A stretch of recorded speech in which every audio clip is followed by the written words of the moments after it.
Eu acho que vocês devem, o Soutier, o representante da turma, quem quer que seja, chega e fala, professor, nós não queremos que é responsáveis pela chamada. Ponto. É direito de vocês, gente. Chamada é professor que faz. Aí, ó, resolvido. Falando A de gente chamada, queria que vamos lá, todo né, gente? professor pensasse assim, mas...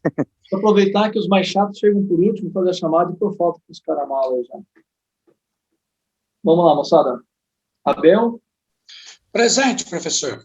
Anderson. André. Presente. Cleverson. Daniel. Presente. Danilo. Presente. David. Presente, professor. Presente quem? David? David. Gente, na hora da chamada, deixem ligado o microfonezinho para vocês falarem.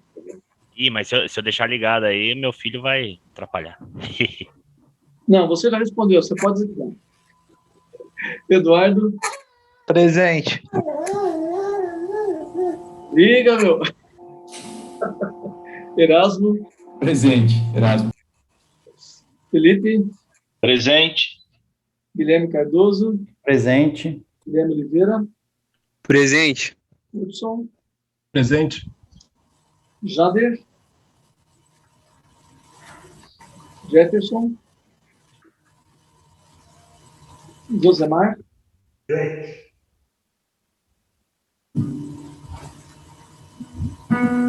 Lucas Cruz. Presente. Lucas Temperley. Presente. Luiz Carlos. Presente. Matheus Canezin. Presente. Matheus Almeida. Miguel. Presente, professor. Miguel. Presente. Presente. Israel. Presente. Nicolas. Presente. Paulo. Presente. Renato. Renato, presente. Rogério. Presente, professor. Thierry. Presente. Quem? Não ouvi. Gerson. Bom, não constam aqui, gente. Eu vou falar. Anderson. O Anderson, ele está trabalhando na construção civil, então ele fica com dificuldade, às vezes, de entrar nas aulas, professor. Tá. Cleverson. Cleverson não tá? Jader. Jefferson.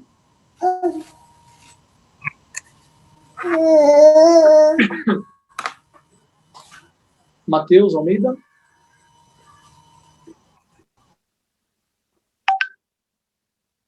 E Gerson Moraes. Então tá bom. Gerson, presente, pastor. Tchau. Gerson, presente. Oi.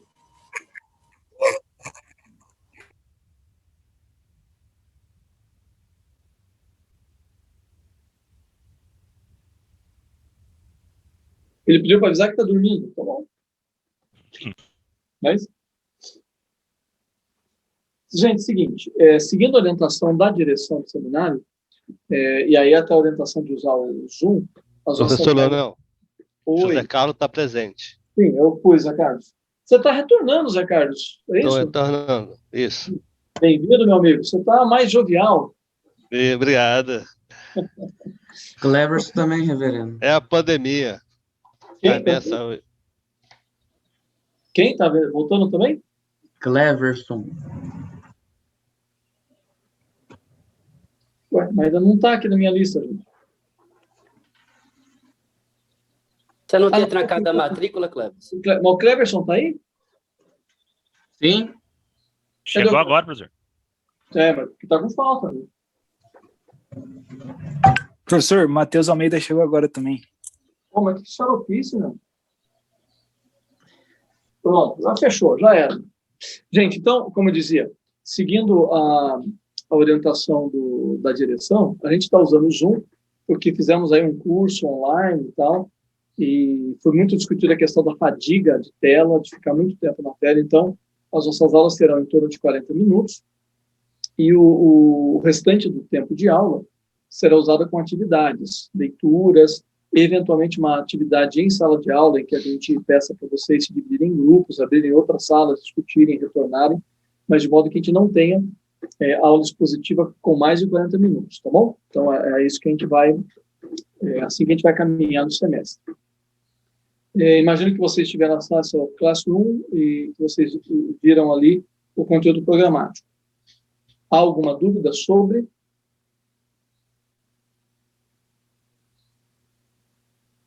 Não, ninguém tem dúvida. Então, tá bom.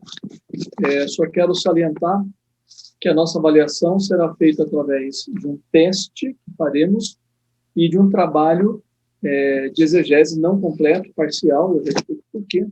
O teste com peso 1 e o trabalho peso 2.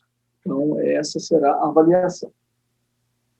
No conteúdo programático tem uma série de leituras que vocês precisam fazer para que o curso ande de acordo com o que eu e o professor Lucas estamos pensando. Professor, oi.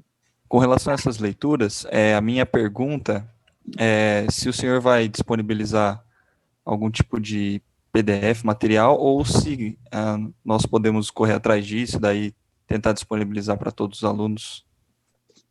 Não, eu não vou disponibilizar. Eu mandei o conteúdo programático dias atrás para a biblioteca, para que a biblioteca providencie, né?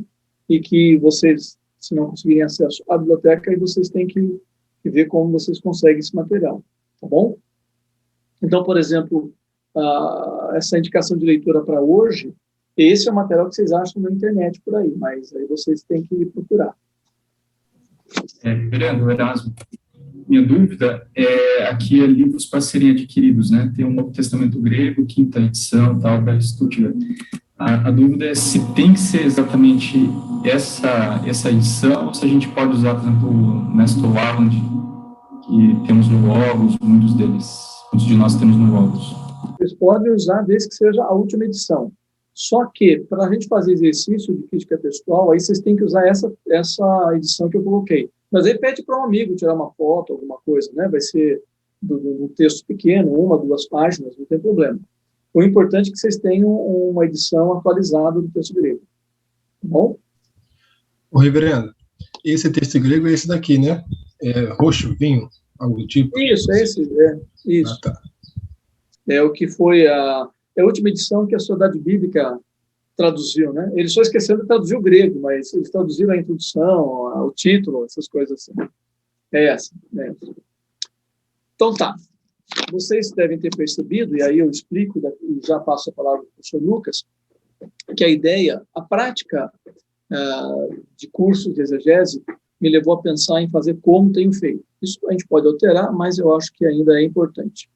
Que a gente chegava para uma primeira exegese, para fazer exegese, e sempre existiam lacunas de formação que atrapalhavam. Então, aí eu decidi já, há vários semestres atrás, que a primeira exegese fosse mais uma exegese na qual a gente relembraria, exercitaria passos da exegese, como crítica textual, delimitação, tradução, etc. E, ao final, a gente faria um exercício, não de uma exegese inteira, mas de uma parcela da exegese. Então, ficaria a primeira exegese mais para relembrar uma série de passos e aplicá-los, e depois a exegese 2 e 3, sim, para fazermos uma exegese completa. Não sei se existe alguma dúvida a esse respeito. Eu acho até perfeito essa abordagem do senhor, porque pegamos outros professores que talvez tinham metodologias diferentes, ensinamentos diferentes. Então, essa abordagem do senhor aplicando, não já dar uma exegese inteira, mas por partes, fica mais fácil para a gente até nos familiarizarmos com o método do senhor. Muito bom. Ok, obrigado. É isso. Então, a expectativa é que a gente... e essa é uma matéria, uma exegese, que a gente vai fazer muito juntos, né? Então, eu acho que até é uma matéria meio com cara de oficina mesmo. A gente tem texto para discutir, mas a gente tem que discutir, elaborar, exercitar, exatamente para a gente tentar resolver essas lacunas aí. Então, é importante que vocês leiam os textos, que a gente faça os exercícios, etc. O professor Lucas está comigo, né? Ele tem estado comigo nas matérias, e passo a palavra para ele, então, fazer alguma palavra para a turma. Bom dia, galera. Caminhando aí para a parte de exegese, né, trabalhando no Evangelho de Marcos, além de tudo que o professor falou, né, dessa metodologia também de indicação de seminário, né, de nós termos um período menor, vamos colocar assim, né, de aula direta, né, tentar não simular, né, o ambiente da sala de aula com vocês aqui, e também o que foi colocado em relação a importância dos textos, né, que estão aqui na nossa ementa.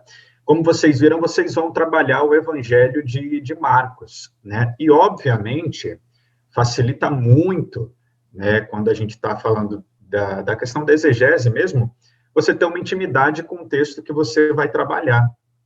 Então, aproveitem a oportunidade para vocês lerem, né, lerem o Evangelho de Marcos, aproveitem as oportunidades que vocês tenham para pregar, né, trabalhar o texto, discutir o texto. Eu não sei como é que está a parte, acho que vocês já devem ter pregado, né, no Novo Testamento, mas leiam o Evangelho, tentem fazer aquele exercício que muitas vezes a gente já propôs, né, de fazer uma leitura contínua do Evangelho, façam aquela versão, né, sem os versículos, né, para que vocês tenham comecem a exercitar e o texto fique de uma maneira mais clara na mente de vocês, né, algumas intenções do evangelista Marcos, né, vocês vão ver durante os nossos textos aqui, as nossas discussões, essa relação das ênfases de Marcos, né, como ele tem uma escrita, de certa forma, até hoje, né, alguns consideram muito próximo, né, de uma escrita mais moderna, uma narrativa mais dinâmica, né, em relação a essa apresentação do Evangelho. Eu creio que todo mundo aqui tem ciência que é o primeiro, né,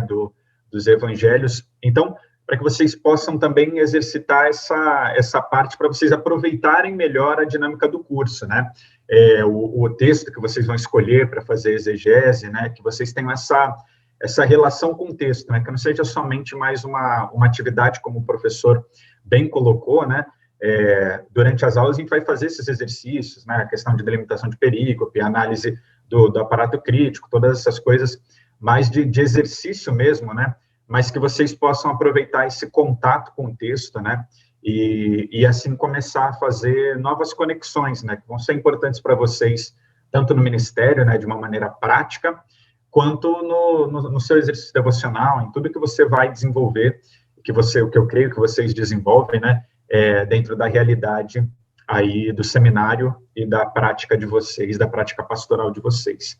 Eu creio que de início é isso, e o que vocês precisarem, novamente, né, eu estou à disposição de vocês, tanto dentro como fora do horário, né, fiquem à vontade aí. Obrigado, Lucas. Vocês percebem pelo conteúdo programático que para a aula que vem tem, na verdade, para a aula de hoje tem uma leitura que eu gostaria que vocês fizessem para, né, dar uma nivelada na nossa conversa, e para a aula que vem tem duas leituras, né, uma no livro do Sebastião Soares, Evangelho de Marcos, que é da Vozes, então dá uma olhadinha lá. E um texto do Uwe Wegner, que é um texto sobre exegese do Novo Testamento, sobre delimitação textual. Então, vocês deem uma olhada nisso, para dar uma olhadinha lá. Na indicação da aula 2, eu estou vendo aqui, eu acho que está com um equívoco de página. Eu vou dar uma olhada depois, e daí eu confirmo para vocês. Eu acho que a página 19 a 37, tá, gente? Está 1937, mas é quase certeza que é isso. Anotem aí que é a página 19 a 37.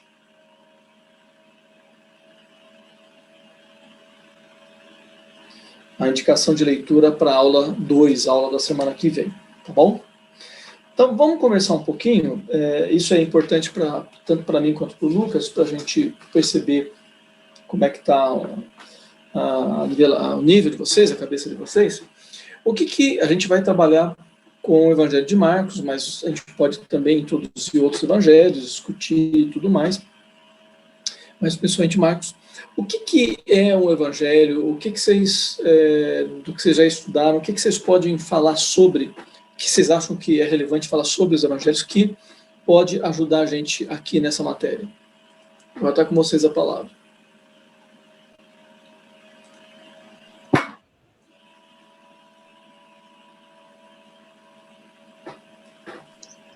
Bom, reverendo, sobre os evangelhos, né, tem aquela definição, né, que são as boas novas, né, as boas novas de salvação, mas tratando do evangelho como os livros que nós temos na Bíblia, pelo que eu já ouvi, assim, é que ele é um gênero, né, literário, acho que único, não há nenhum outro livro no mundo que contenha um gênero como esse, né, e ele contém esse tom narrativo, né, mas não semelhante ao que a gente encontra nas narrativas hebraicas, por exemplo.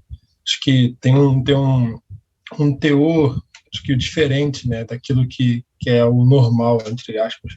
Pelo menos foi o que eu ouvi, né? Não sei se está certo, mas é o que eu tenho para falar sobre essa questão toda. Tá, obrigado, Hudson. Vocês fizeram a introdução ao Novo Testamento, né, gente? Então, vocês estudaram o Evangelho, né? Não é apenas de ouvir falar, né? Vocês estudaram. Há uma postura, digamos assim, mais antiga, que realmente, e ainda até hoje, né, ela caminha, fruto é o que o Hudson está dizendo, que diz que Evangelho seria um gênero próprio do cristianismo. Bom, primeiro, Evangelho é uma palavra, né? Evangelium, que inicialmente era uma boa notícia de vitória, ela tinha um contexto militar, ela aparece na Septuaginta.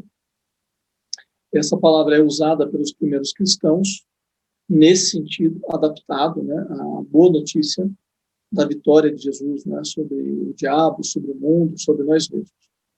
E somente depois, né, pelos anos 70, ou seja, em torno de 40 anos depois da manifestação de Jesus Cristo, é que surgem textos que vão sendo chamados de evangelho, embora na origem o singular não era aplicado a cada livro. Eles falavam de evangelho pensando em todos os escritos sobre Jesus Cristo.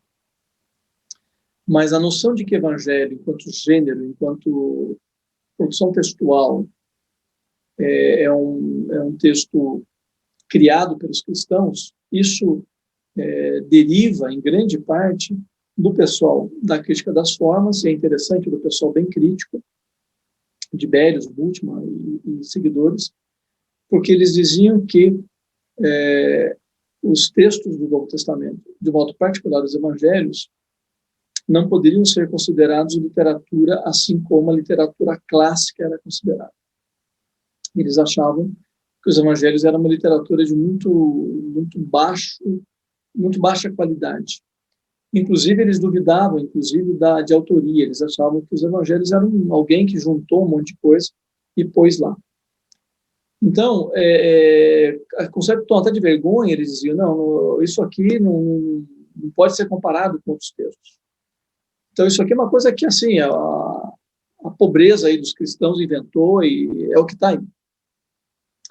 Décadas, daquele período já existia, mas não se impôs. Mas de décadas para cá, pelo menos 4 décadas, ressurgiu com muita força a noção dos evangelhos enquanto um gênero que se chamava da biografia greco-romana, que era um gênero literário secundário dentro dos gêneros clássicos e tal, mas que era diferente, por exemplo, do gênero histórico, do gênero novelístico, etc.,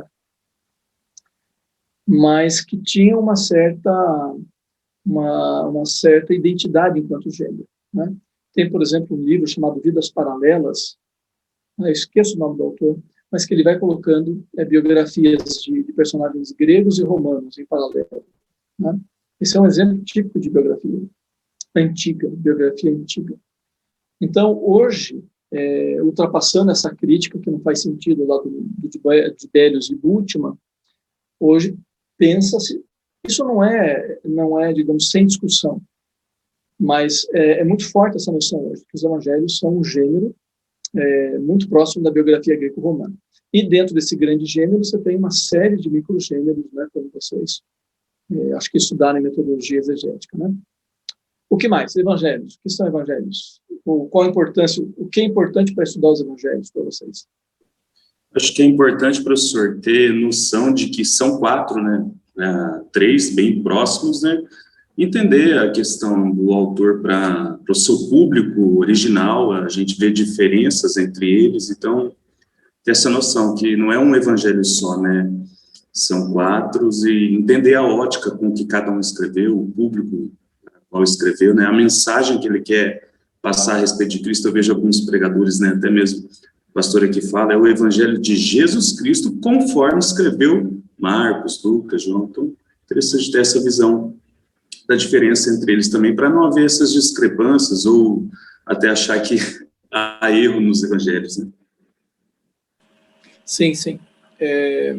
Embora lá, bem da antiguidade, Agostinho, outros, aquela noção de que Mateus era o primeiro, e daí Marcos resumiu, hoje, né, desde o final do século XVIII, há a teoria das 2 fontes, que vocês estudaram em Introdução ao Novo Testamento, que propõe, percebam, uma teoria, em algum momento, né, ela pode ser ultrapassada, né, pode ser substituída por outra, mas até esse momento é a teoria que mais se impõe para explicar as questões relacionadas aos evangelhos de Marcos, Mateus e Lucas. Mas a teoria das 2 fontes, né, que propõe que Marcos é o primeiro, Mateus e Lucas usam parcialmente Marcos e usam, né, aquilo que seria chamado de fonte Q, que não existe concretamente, mas que é uma hipótese a partir de textos em comum a Mateus e Lucas, mas que não estão presentes em Marcos.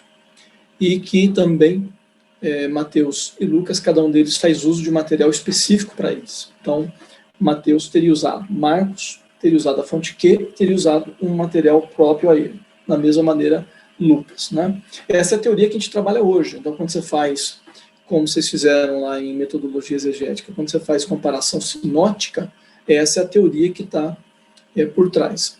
Uma curiosidade, eu não sei se alguém já passou lá em frente à catedral em Brasília, o cara que fez a catedral era teólogo, porque ele põe estátuas representando os evangelhos e põe 3 de um lado e uma do outro. Então, é João de um lado e os sinóticos do outro.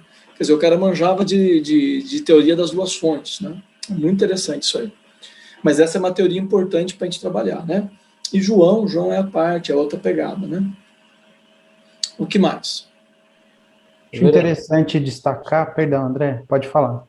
Não, eu só achei, depois então eu vou falar primeiro, achei interessante também falar da ótica que cada escritor compõe o texto e que se complementam, né? Cada um olha de um ângulo, que é o que eu até vi na leitura proposta para hoje, e a questão de dividir em cenas, né? As descrições de Jesus, por exemplo, fotográfica, a imagem como é feita de cada narrativa. Eu achei muito interessante essa leitura de hoje, talvez para abrir mesmo a mente para a literatura, né? O evangelho como literatura. Achei muito interessante, é isso aí. O autor vai usar a analogia de replays, né? E aí fica mais claro de entender o que ele quer apontar. Isso, a leitura de hoje introduz essa questão porque o objetivo meu e do Lucas era a gente problematizar a questão dos evangelhos enquanto fonte historiográfica. Eles têm fundo histórico? Claro que tem, né? Mas uma vez que você tem 4 evangelhos, você tem praticamente 4 versões, né? Que combinam nos dados básicos. Então, Jesus morreu, Jesus, né, ressuscitou, né, uma série de coisas. Mas há detalhes em que há divergências e a gente, né, não resolve as divergências. São visões particulares de cada autor à luz das necessidades dos seus grupos leitores, né, ou leitores e ouvintes. Então, é importante que a gente trabalhe cada evangelho a partir da sua particularidade para entender que tipo de mensagem ele está passando e por quê. Quando a gente compara sinoticamente, a gente não faz para fazer montagem, né? Então, o que um falou, mas faltou, aí acrescenta do outro. aí não funciona, aí é um erro hermenêutico, né? A gente compara sinoticamente para identificar ênfases, né? Por que certo evangelista dá uma ênfase maior do que o outro, né? Ou por que ele suprime coisas que o outro colocou, o outro sua fonte, obviamente, né? Então, o gênero biográfico, ele tinha muita liberdade. Então, por exemplo, ele podia começar uma biografia no ponto alto da vida do cara e ir até a morte. A biografia podia começar com o cara nascendo e ir até o ponto alto da vida dele. A biografia tinha um caráter seletivo. Então, isso tudo a gente vê nos evangelhos. Por exemplo, um traço que Mateus e Lucas têm em relação às biografias greco-romanas é trabalhar com a noção de divinização do personagem principal. Então, você pega a biografia de Alexandre o Grande, por exemplo, lá é dito que um deus vem e tem relação sexual com a mãe dele, daí ele nasce. Então, era importante para o biografado ser um cara acima do nível dos outros seres humanos. Claro que a gente não está dizendo que as narrativas da infância são mitológicas, mas a gente está dizendo que elas estão ali porque elas seguem um princípio do gênero, né? Elas podiam ser suprimidas, por exemplo, Marcos, né? Marcos não segue essa questão, já Mateus e Lucas seguem. Então, a questão do gênero é bastante importante para a gente. O que mais, gente? Eu ia falar a respeito da característica narrativa. A gente está habituado, e acho que a gente foi treinado de forma errada a olhar para os evangelhos como se fosse fonte de sermão ou de um ditado. E a gente perdeu a capacidade de ler de forma narrativa. A gente, às vezes, mistura histórias, a gente não compreende que existem personagens, e a gente perdeu esse senso. E até, né, nas férias, uma leitura que eu fiz, bem simples, uma leitura narrativa sobre Jesus, me abriu muitos olhos quanto eu estou lendo os evangelhos de uma forma como fonte de sermão ou de um ditado, e não um texto narrativo. É o Guilherme que está falando, né? Sim. É isso mesmo, Guilherme. E é gozado, né? Porque a gente pega essa tradição de ler versículos pequenos, que ela é muito mais antiga do que eu vou dizer, mas ela também, do ponto de vista acadêmico, ela é devedora desses caras muito críticos que é gozado, que os caras detonam, né? Xingam de hereges, lá de novo, Bultmann, esses caras todos, mas são eles que introduzem, por exemplo, a crítica das formas, que vai ser um procedimento de análise de microtextos, né? Então a gente precisa realmente reaprender. Daí porque o professor Lucas, e ele pode desenvolver isso mais, falar da necessidade de a gente fazer leituras mais amplas, né?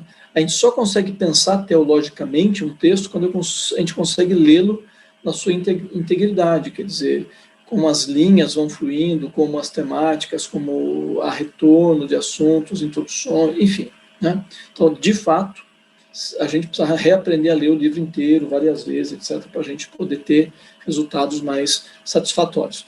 Quando a gente vai para a exegese, aí surge um outro problema. Nós somos muito devedores de uma filologia já muito antiga. A filologia, ou seja, o estudo das palavras. Então, a gente trabalha ainda com aquela noção dos dicionários, que eu tenho que pegar uma palavra, separar a raiz, separar prefixo, sufixo, e dizer que a palavra significa isso a partir da raiz, etc. Isso até pode ajudar, mas isso é estudar dicionário, né? Dicionário não fala, dicionário tem palavra só. A gente precisa estudar, tudo bem, qual é o sentido da palavra, mas entender a função que a palavra exerce dentro da frase, dentro do parágrafo. Aí que eu tenho a língua dinâmica, aí que eu tenho a coisa acontecendo. Então, a gente tem alguns problemas teóricos, né, que a gente trabalha com algumas perspectivas superadas, aí a gente precisa avançar em relação a isso. Mais alguma questão, gente? Professor, Mateus falando aqui. Eu acho que é interessante também dos evangelhos, até por conta dessa característica narrativa, né, e de apresentar as boas novas a respeito de Jesus, de uma perspectiva de leitura dos evangelhos como um encontro, talvez, né, no sentido de que você está sendo exposto a uma mensagem querigmática, né, você está sendo exposto a uma mensagem do Cristo e não a uma mensagem racionalizada, um sermão, um ditado, como o Guilherme disse, né? Mas você está sendo exposto a uma história, uma narrativa acerca do Jesus, né? Então, acho que essa perspectiva de você se colocar dentro da história, né? De você fazer parte ali daquela narrativa, de você se deixar levar por ela, vamos dizer assim, acho que é interessante também. Sim, sim, claro, a ideia é essa. Os evangelhos são textos densamente retóricos que querem se comunicar, né? Então, é um texto vivo que se comunica com um leitor igualmente vivo. Essa é a questão e esse diálogo tem que ter. Nós estamos aí, faltam na minha conta aqui uns 6 minutos ou 7 para encerrar o período. Passar a palavra para o professor Lucas fazer algumas considerações sobre o que vocês falaram também. Faltando 1 minuto só, professor. O reloginho contando ali em cima.